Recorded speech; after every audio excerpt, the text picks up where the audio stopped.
রেলগাড়ির কামরায় হঠাৎ দেখা। ভাবেনি সম্ভব হবে কোনোদিন।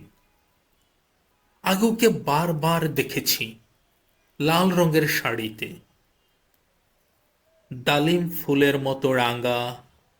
আজ পড়েছে কালো রেশমের কাপড়, আঁচল তুলেছে মাথায়। দুলন চাপার মতো চিকন গৌর মুখখানি ঘিরে।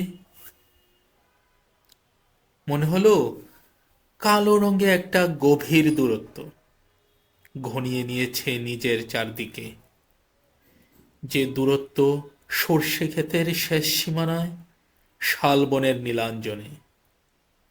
থমকে গেল আমার সমস্ত মনটা। চেনা লোককে দেখলাম অচেনার গাম্ভীর্যে।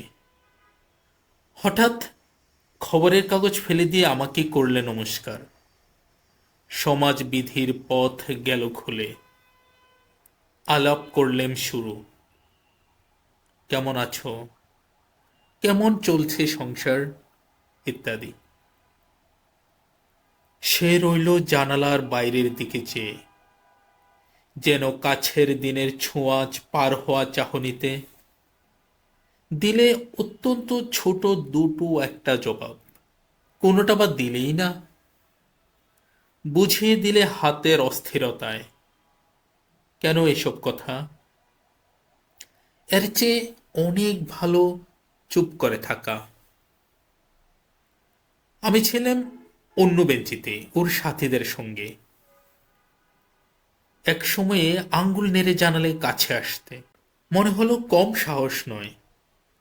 বসলুম ওর এক বেঞ্চিতে। গাড়ির আওয়াজের আড়ালে বললে মৃদু স্বরে, কিছু মনে করো না। সময় কোথা সময় নষ্ট করবার? আমাকে নামতে হবে পরের স্টেশনে। দূরে যাবে তুমি, দেখা হবে না আর কোনো দিনই।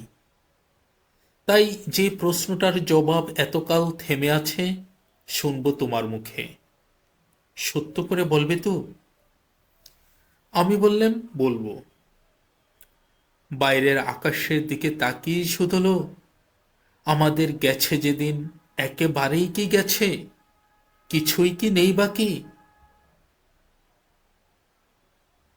একটুকু রইলেম চুপ করে।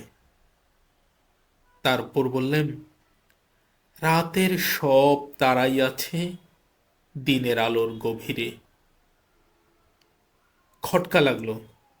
কি জানি বানিয়ে বললেম নাকি। ও বললে, থাক, এখন যাও ওদিকে। সবাই নেমে গেল পরের স্টেশনে। আমি চললেম একা।